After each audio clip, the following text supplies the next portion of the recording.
السلام علیکم ورحمۃ اللہ وبرکاتہ. الحمد للہ والصلاة والسلام علی نبی المصطفیٰ محمد المصطفیٰ صلی اللہ تعالی علیہ وآلہ وصحبہ وازواجہ وذریته وأحبابہ اجمعین. اما بعد فاعوذ باللہ من الشیطان الرجیم. بسم اللہ الرحمن الرحیم. للہ ما فی السماوات وما فی الارض وَإِن تُبْدُوا مَا فِي أَنفُسِكُمْ أَوْ تُخْفُوهُ يُحَاسِبْكُم بِاللَّهِ فَيَغْفِرُ لِمَن يَشَاءُ وَيُعَذِّبُ مَن يَشَاءُ وَاللَّهُ عَلَى كُلِّ شَيْءٍ قَدِيرٌ. صدق اللہ العظیم. تمام تعریفیں اللہ رب العالمین کے لیے سزاوار ہے جو کل جہانوں کا روزی رسا ہے، جس کا کوئی ہمسر نہیں، کل عیوب سے پاک اور مبرہ ہے. میں گواہی دیتا ہوں کہ نہیں ہے کوئی معبود برحق لائق عبادت سوائے اللہ کے، اور میں یہ بھی گواہی دیتا ہوں کہ محمد عربی صلی اللہ تعالی علیہ وآلہ وسلم اللہ کے بندے اور خاص رسول ہیں. صلاۃ و سلام نازل ہو ہمارے آقا نامدار حضور تاجدار محمد عربی صلی اللہ تعالی علیہ وآلہ وسلم پر، آپ کی آل پر، آپ کے اصحاب پر، بزرگان دین، برادران اسلام. اللہ جل مجدہ کا فرمان عالی شان ہے کہ جو کچھ زمین و آسمان میں سب اللہ کے لیے. للہ ما فی السماوات وما فی الارض. پھر اللہ فرماتا ہے وَإِن تُبْدُوا مَا فِي أَنفُسِكُمْ أَوْ تُخْفُوهُ يُحَاسِبْكُم بِهِ اللَّهُ. جو کچھ تم زبان قال سے ظاہر کرتے ہو اسے بھی اللہ جانتا ہے، اور جو کچھ تم دلوں میں چھپا کے رکھتے ہو اس راز و نیاز کو بھی اللہ اچھا جانتا ہے. اب اللہ کی اختیار یہ ہے کہ جسے چاہے وہ بخشش کا پیمانہ دے دے، جسے چاہے عذاب میں مبتلا کرے. اللہ ہر چیز پہ قادر مطلق ہے.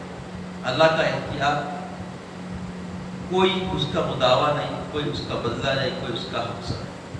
عزیز اور بزرگوں، بس تبدیلی کے لیے، اپنے آپ کی شناسائی کے لیے، اپنے آپ کو تیار کرنے کے لیے، اپنے آپ کا محاسبہ کرنے کے لیے، بس یہ ایک رب کا فرمان ہمارے لیے کافی ہے. دیکھیے اس میں سب سے پہلی بات، ہم زمین و آسمان کے درمیان مخلوقات میں سے ہے نہیں. تو اللہ فرما رہا ہے کہ للہ ما فی السماوات وما فی الارض. جو کچھ زمین و آسمان کے درمیان ہے سب اللہ کا ہے. تو ہم کس کی ملک ہیں؟ ہم اللہ کی ملک ہے. اب اس کے بعد جب اللہ کی ملک ہے تو وہ ہمارا مالک ہے، اور مالک کی مرضی سے اس کی ملک کا صرف نہیں ہوتا، صرفہ نہیں ہوتا، استعمال نہیں ہوتا. تو بظاہر تو ہم سمجھتے ہیں، مگر یہ ہم جو ہے ہمارے اندر ہے، اس لیے ہم یہ ہے کہ ہم رب کی ملک ہے.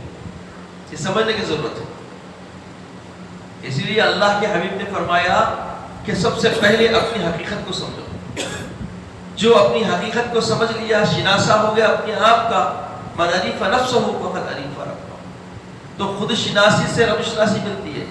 تو خود شناسی کا مطلب یہ نہیں کہ متکبر بن جاؤ، تکبر میں آ جاؤ، بلکہ یہ کہ تم اپنی حقیقت کو جانو گے تو اس کا مالک کی شناخت ہوگی، مالک کا پتہ ملے گا. اور جب مالک کا پتہ مل جائے گا تو جس کی مملوک تم ہو، جس کی ملک تم ہو، اسی کے صرفے میں ہم کو رہنا ہے. ہماری رہ گزر اسی کے صرفے میں رہنا ہے.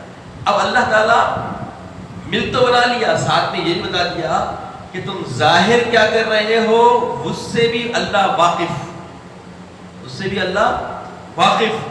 اور جو تم ظاہر نہ کر کے اپنے چیز چھپا کے اپنے آپ میں بھی کچھ عزم کر رہے ہو، تو تمہارے اپنے چیز اپنے اندر نفسی طور پہ، خیالی طور پہ، دل کے اندر کیفیتوں میں کوئی حرارت پائی جا رہی ہے، اس کی بھی عرفانیت، اس کا بھی علم اللہ عالم الغیب کو بالکل واضح ہے. اب تم نہ ادھر کچھ کر سکتے نہ تم ادھر کچھ کر سکتے. کرنا وہی ہے جو رب چاہتا ہے. اور پھر رب کی چاہ کیا ہے وہ بھی واضح کر دیا. یغفر لمن یشاء، جسے چاہے معاف کر. وَيُعَذِّبُ مَن يَشَاءُ، جسے چاہے عذاب میں مبتلا کر، کیونکہ اس کی اختیار ہے، انہیں جو چاہے کر سکتا، وَهُوَ عَلَىٰ كُلِّ شَيْءٍ قَدِيرٌ، اور ایسے ہر معاملے میں اللہ کیا ہے؟ اختیار والا ہے، ہر چیز پہ اللہ کیا ہے؟ قادر مطلق ہے، اس کے اختیار کا مداوع ہو ہی نہیں سکتا، تو وہ کل اختیار کا تنہا کیا ہے؟ مالک ہے۔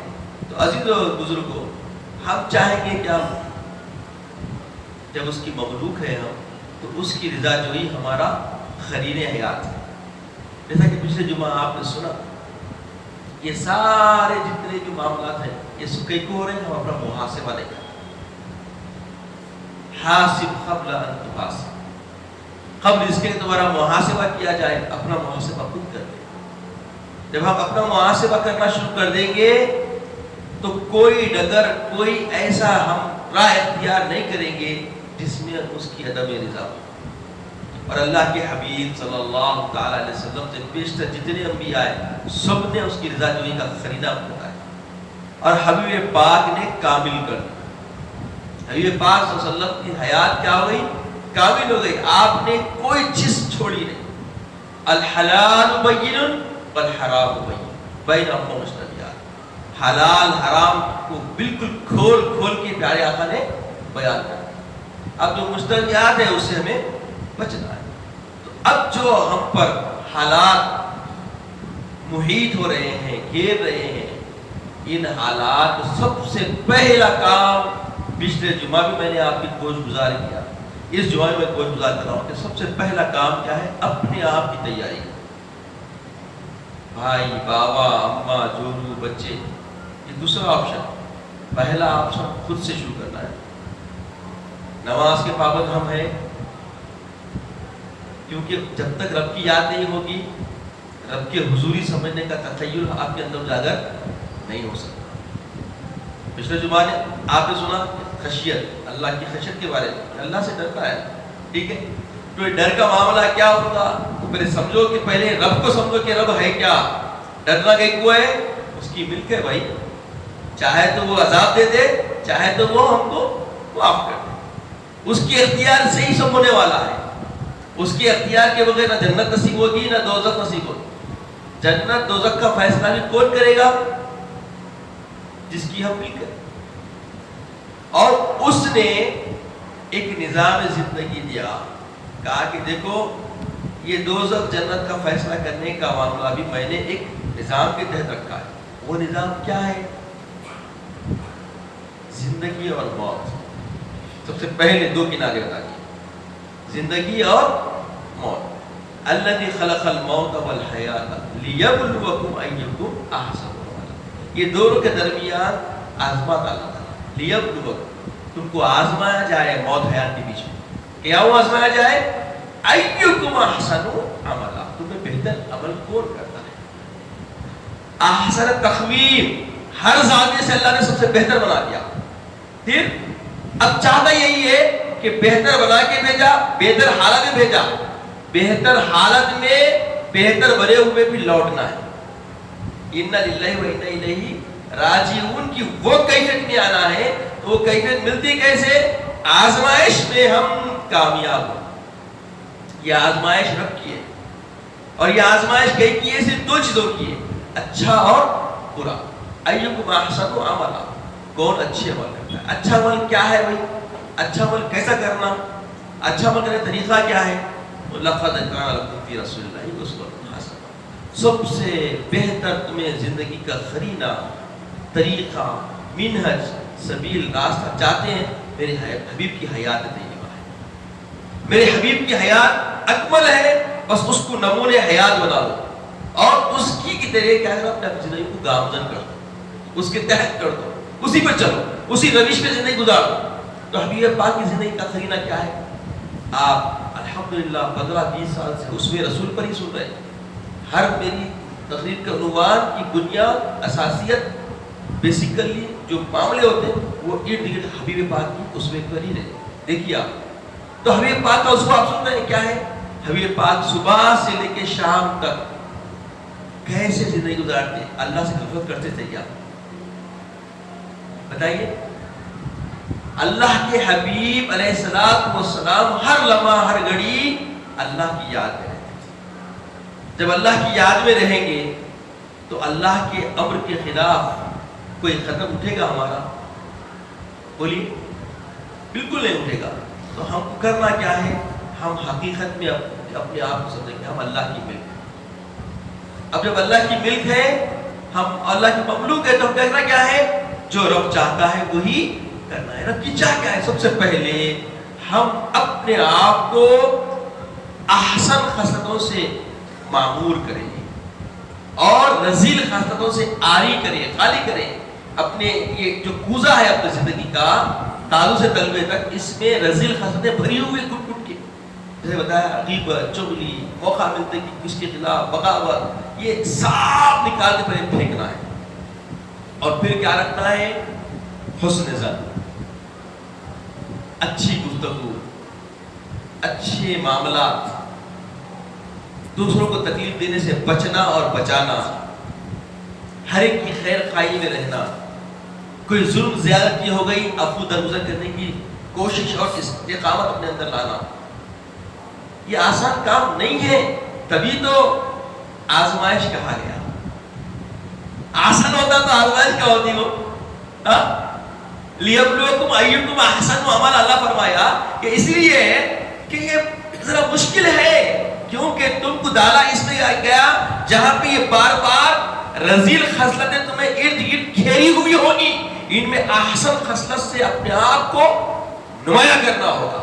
بھیڑ سے ہٹیں گے شناخت ملے گی، بھیڑ میں گھس جائیں گے تو شناخت کھو دیں گے آپ۔ بات سمجھ آئی؟